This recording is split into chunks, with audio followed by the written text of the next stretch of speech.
Hello friends, ఇంట్లోనే చెక్కలు, దీన్ని అప్పలు అంటారు, కర్ణాటకలో అయితే నిప్పట్లు అంటారు, రకరకాలుగా పిలుచుకుంటారు కదా. వీటిని ఇంట్లోనే ఈజీగా ఎలా చేసుకోవాలో చూపిస్తాను. హెల్తీగా కూడా చేసుకోవచ్చు. ముందుగా అరకిలో బియ్యం పిండి తీసుకొని అల్లము పచ్చిమిర్చి పేస్ట్ని కొంచెం వేసేసుకొని సన్నగా కట్ చేసుకున్న కరివేపాకు, నానబెట్టుకున్న పెసర్లు, దీంట్లో మినపప్పు కూడా వేసుకోవచ్చు. అలాగే సగ్గు బియ్యం కూడా నానబెట్టి వేసుకోవచ్చు. నేను శనగపప్పు పెసర్లు వేసుకుంటున్నా. తగినంత జీలకర్ర, ఉప్పు, కారం, అలాగే నువ్వులు కూడా వేసుకున్నాను.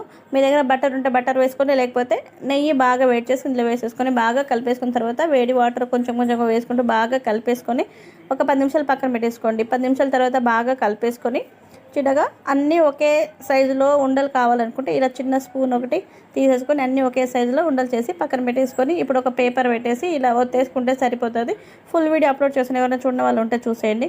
ఇలా అన్నీ వేసేసుకొని డీప్ ఫ్రై చేసేసుకుంటే చూడండి ఎన్ని చేసుకున్నానో రెడీ అయిపోతాయి. సింపుల్ అండ్ టేస్టీ రెసిపీ చెక్కలు. మీరు కూడా ట్రై